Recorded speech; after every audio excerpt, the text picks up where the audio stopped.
Well, a lot of it is proximity. I mean, it's Silicon Valley. You can stand in a line at Starbucks, or at least in the past, and next thing you know, the line has a professor from UC Berkeley, a founder, one of the original members of some unicorn company, and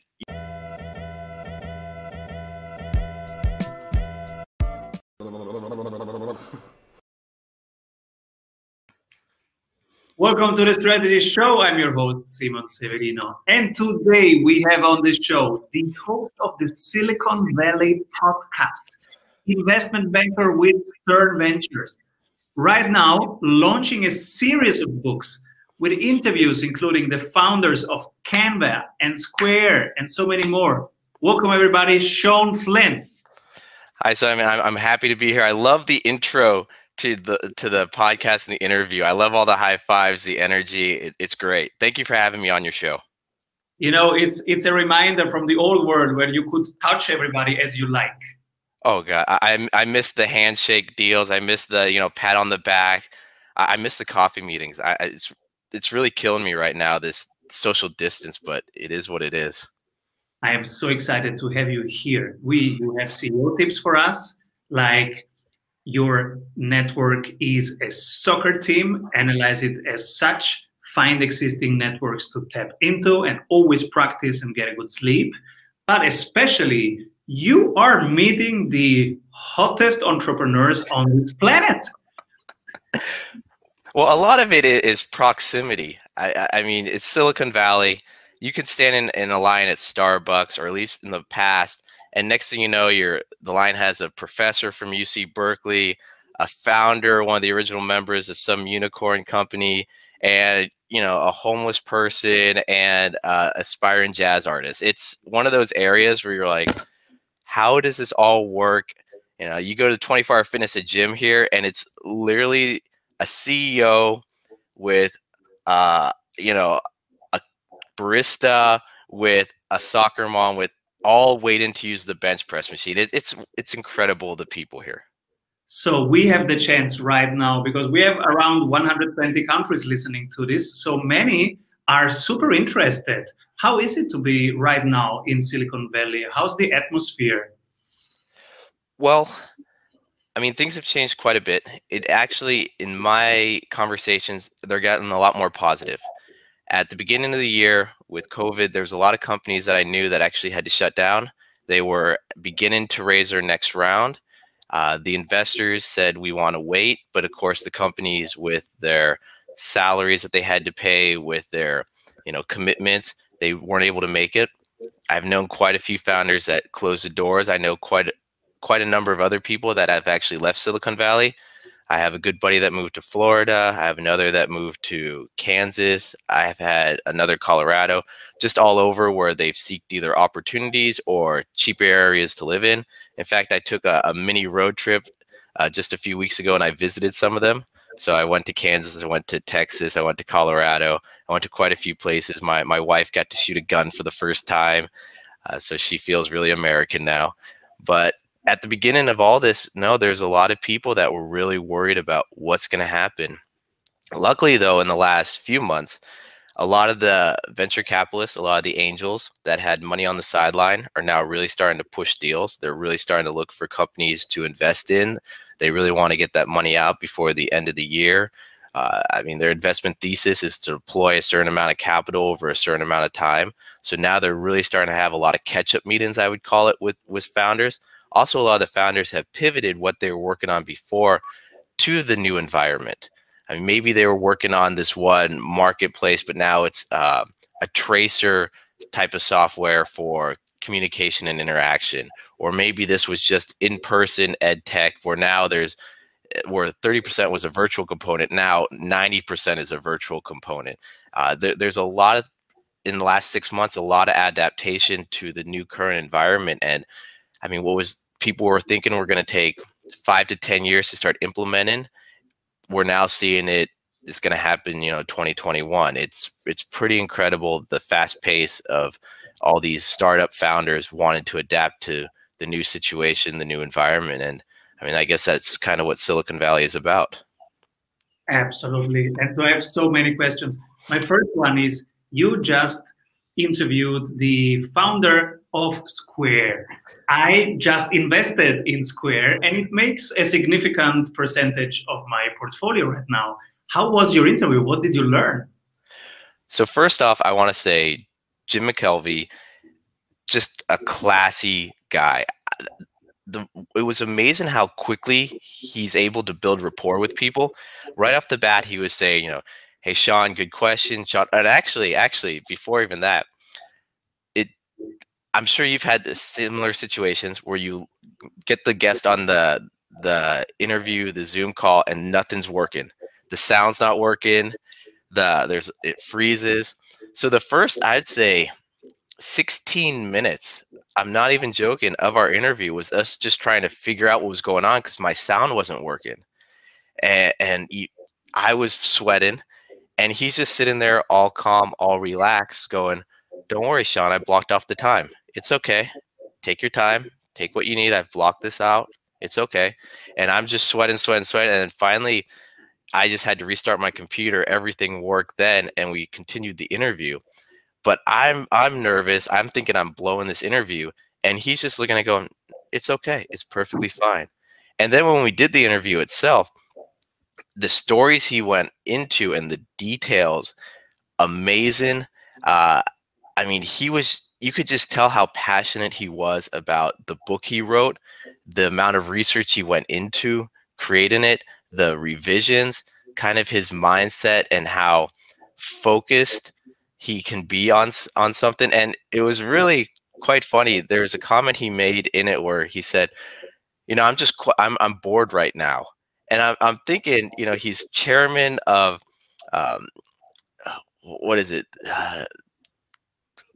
Chairman of the bank or whatever, of this St. Louis, on this advisory board. He's on this board, all these things, and he's saying he's bored. And I'm just like, how is that possible? And but I've actually talked to a few of his former employees that worked under him, and he said, no, Jim would just sleep on the couch 24 hours getting this thing going. He never rested for months. And I mean, I guess the switch from lifestyle between that to now, it is a difference, but it was just amazing. And I found this with other people I've interviewed. I've interviewed Melly Perkins, founder of Canva, Scott Kearns, co-founder of Juniper Networks, all these people that have taken the company from nothing to something. They're just able to build this rapport with anyone they talk to where you want to help them out, even though they're such at a high level, you can't, but you're trying to think like, if I could do anything for this guy, what would I do? And it's just amazing being around and getting to talk to people like that. But ask me any questions you want. I think that Square can be a 10x company. It can be the Tesla of the financial world. It is setting up something that can potentially bring many millions people who are underbanked or just non-banked, just via their phone, to do financial transactions without middlemen, without all the distractions and the stuff that we don't need around it. So they can disrupt the banking landscape in theory. Oh yeah, no, it is quite an amazing company, what they're doing. I mean, him and Jack Dorsey and just the whole founding team and the story behind it with their one pitch deck that says, this is the 100 reasons why we're going to fail. This could be the one reason why we'll succeed, and still going out there and then building from nothing to what they have. And I really recommend reading his book, The Innovation, Innovation Dilemma. It goes on the story about how so many things had to go right and how they're the one company to actually survive the attack of Amazon. And it's pretty incredible. Your first CEO tip is about your network as if it was a soccer team. So I say this to people, and I've said this before, and a lot of people look at me and they don't quite understand what I mean by that. But if you look at a soccer team, you have the forwards, you have the defenders, you have the people in the middle. You know where you're going to try to kick the ball to. You know people may try to push it back to you. So when you're thinking of your network, I like to look at it the same way. Okay, if I'm a service provider or I have a product or this, who are my leads and who can I push the customer to if they're not a fit for me. So if I'm this, investment bank and I focus on this one type of sector, maybe raising capital between 10 million and 50 million, and a potential customer comes to me and goes, we want to raise 250 million. Well, I think, okay, that's not a fit for us. Let me push it to these guys in front of me.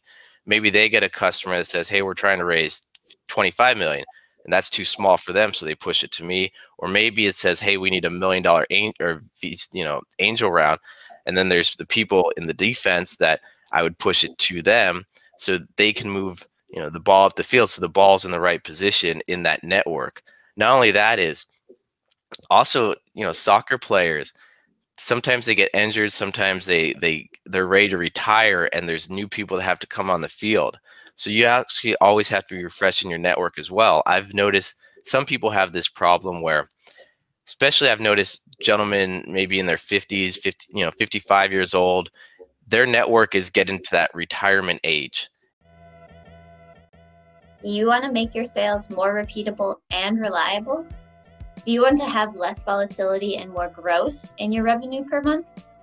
At Strategy Sprints, we do only one thing: strategy in sprints.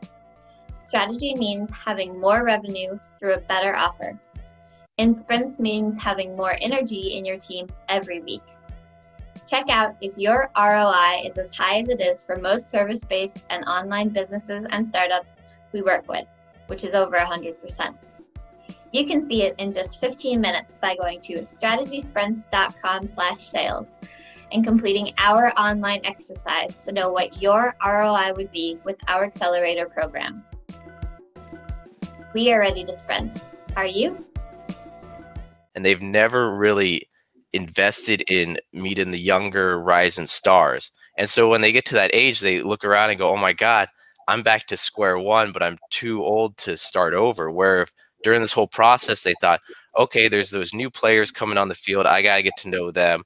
The players that are coming off the field, yeah, stay in contact with them, but kind of bye-bye. It's time for the next generation. So also really be thinking about who's rotating in and who's rotating out of that field for you to build your network as well. Then you also have the people on the sideline, the coaches and everyone else that maybe get to play the whole field, run back and forth. Maybe that's, who knows, if you're a service provider or something like that, maybe that's an HR company you work with or an accounting company you work with that works with anyone from a startup to these public companies. So they're on the sidelines, so you have to connect with them as well. So if you look at your network as this soccer field, you start really trying to think of, okay, who am I missing on this field? Do I have enough forwards? Do I have enough defenders? Do I need more defenders? Okay, am I talking to the people on the sideline? Am I getting intros from the right people over there? Should I even switch teams maybe? Maybe it's time to go the other direction. But having that type of mindset will always keep your network robust and help you develop your career. So that's what I mean by think of your network as a soccer team.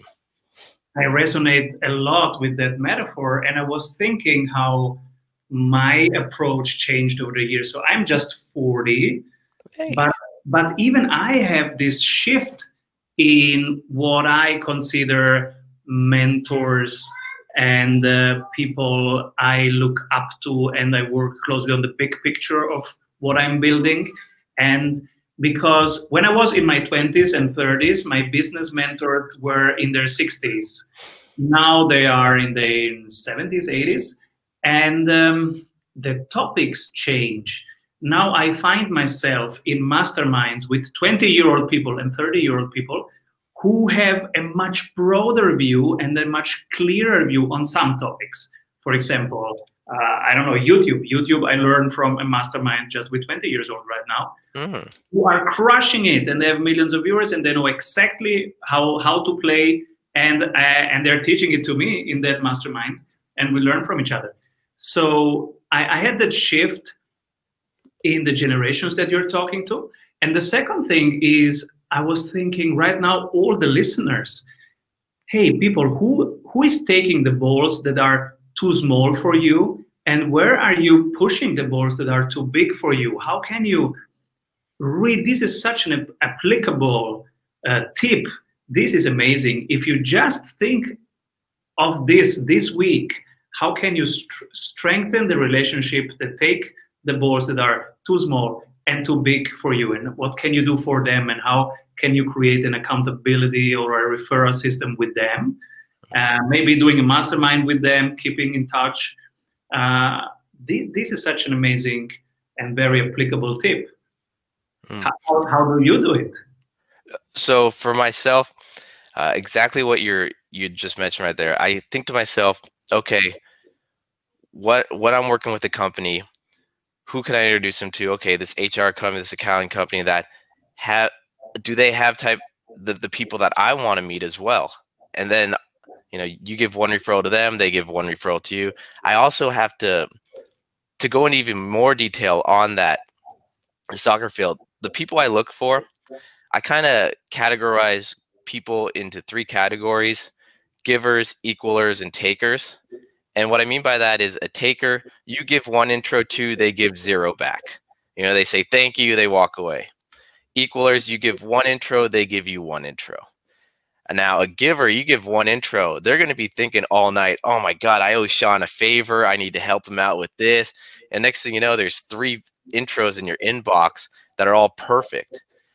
So try to meet as many people that are the equalers and the givers as much as possible. Try to be a giver yourself.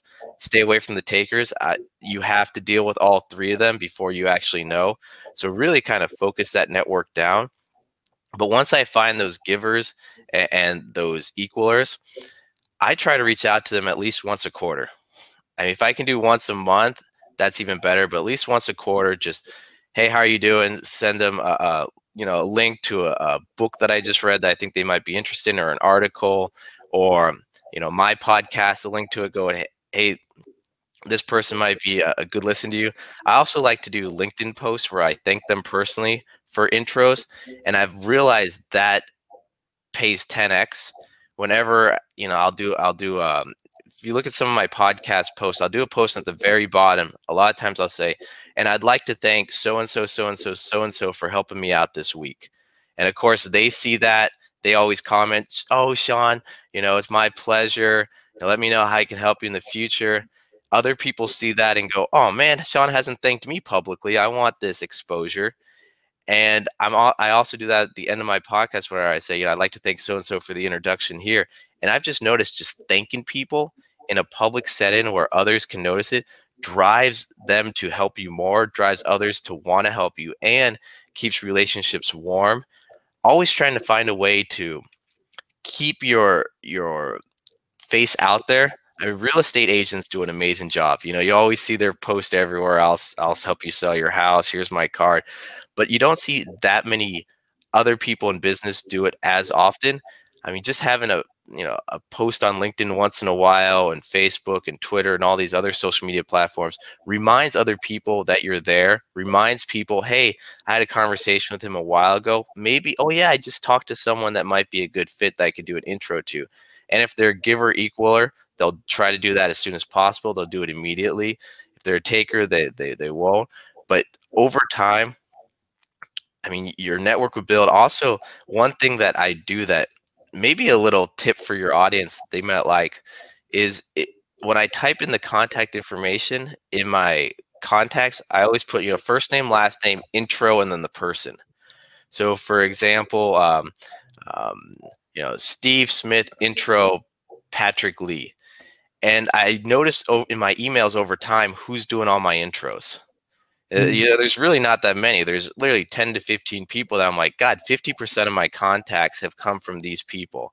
I have to remember myself to send them a Christmas gift or some type of thank you or something. So those are just some tips I would say for that, you know, starter person in business development, that CEO founder, or someone out there that's trying to build their network or has a network that really wants to leverage it. Super excited to talk networks, because right now in this pandemic, we now are aware and we feel that we are interdependent, we are connected, and relationship is everything that we have, actually. And it's the only thing in all the change and in all the dynamic, it's the only thing in our control, and it's the only thing that we can nurture every day. And on a commercial side, It's zero cost of acquisition. So it's the best thing to do over referral. You have a high trust, you have a good working filter because they know what your strengths and weaknesses are. And so they would not recommend you, they would not intro you if they don't believe in your expertise and if they don't trust. So this whole filter is already done. It's the best funnel ever, and it doesn't cost anything, and it's even fun. So, and right now in the pandemic, it's easier to connect to people. So in March, I felt really isolated for a couple of weeks. But then we went with this show, we went from weekly to daily. And now, believe me, in most countries in this world, I know more people in Australia than in this street. Because the people in this street are not going out right now. But I meet every day some Australians or some Americans, or some Europeans, super cool people on the whole planet. And so I'm much more connected than ever since the pandemic. Oh, that's amazing. Yeah, no, I mean, it's amazing how some people in this time have really utilized it. Some of the startups and the companies they're building and the people are meeting and networks. I mean, angel groups now are expanding to a global look at companies. Investors are looking global. Everyone's now switching that mindset to that global view. So, no, it's amazing what you just said. I completely agree with it. Absolutely. And it's so much easier to connect. So let's use it. Your next CEO tip is how to find existing networks and tap into them. Super excited. But before we go there, we go through the segment of the show that we call the award.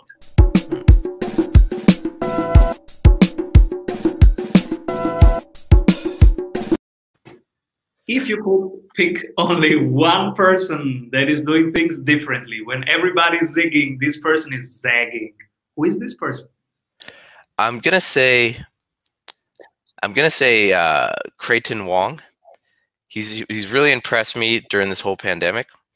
He's a gentleman that at the beginning went to Vietnam to reestablish his company there, even though all his clients are here in Silicon Valley.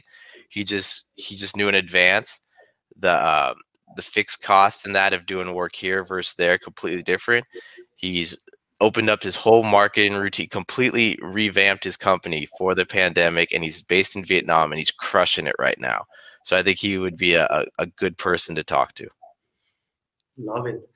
And now we deepen the road and we go down in networks. How to find existing networks and tap into that. So this one's pretty interesting because a lot of people, they actually ask me, especially founders that move to Silicon Valley, and they go, Shawn, I want intros to angel investors, or I'm looking for a CFO or a CTO or someone for my company. How do I go about meeting people? And I just tell them there's so many existing networks that all you have to do is meet the founder, the organizer, or someone there. And next thing you know, they will point you in the right direction for everyone there. So it could just be a meetup group where it's in that certain area you're interested in. Maybe it's artificial intelligence. You meet the organizer and go, listen, this is my situation. This is what I'm looking for. They may ask, well, can you volunteer and help us out a little bit in exchange?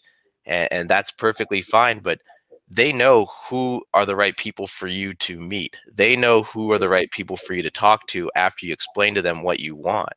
And I'd say pretty much everyone has existing networks that they're not tapping into that could greatly benefit them. An example of an underutilized network is university alumni. There was one startup that came to me and they said, well, actually, this is actually a frequent pattern. We don't know any angels. We want intros to angels. And I asked them where they went to undergraduate. Well, actually, both of them had PhDs. Their undergraduate was MIT. One went to Harvard for his PhD. The other, I think, went to Princeton. And I'm looking at them going, those alumni networks are so strong. How can you not get intros by just reaching out to them and asking, the alumni chair, hey, this is what we're working on. Can we get intros to some of these people? You could just Google search or LinkedIn search who graduated in your class, who are our alumni, who's graduated in the past 5 years, or talk to an old professor, or the list goes on. And they can easily give you intros to the right people to talk to. So that's a network right there, your alumni at your university or even your high school, or your chamber of commerce, or this meetup or that. There's so many different organizations that have already been built. I mean, Simon, your community here, that's an organization that someone could probably go, hey, Simon, you've interviewed all these amazing people. This is what I'm working on. Is there any way you can make the right introduction for me? I would love to help you out as well in the future. This is how I can help you. And just have those conversations. And, you know, podcasters, those hosts, I mean, if they're talking to all these people, they have to have a network. You talk to, you know, this person over here, he has to have a network. I mean, it could be your church, it could be a nonprofit, it could be any of these groups that have that network that you might be able to leverage. Just jump right in. Just go, hey, I'd like to help you out, and this is what I'm looking for. So you can take a whole year's worth of trying to network and meet people and pack it down into a few phone calls. You know what's funny? People are calling me, and so when you need a speaker, usually you would, so let's say 3 years ago, you would call a speaker agency, right? And say, okay, this is the topic, this is the stage, this is the client, I need a speaker. Do you have a speaker? And right now they're all asking us, because I interview 200 people per year. So they say, okay, who can talk about this?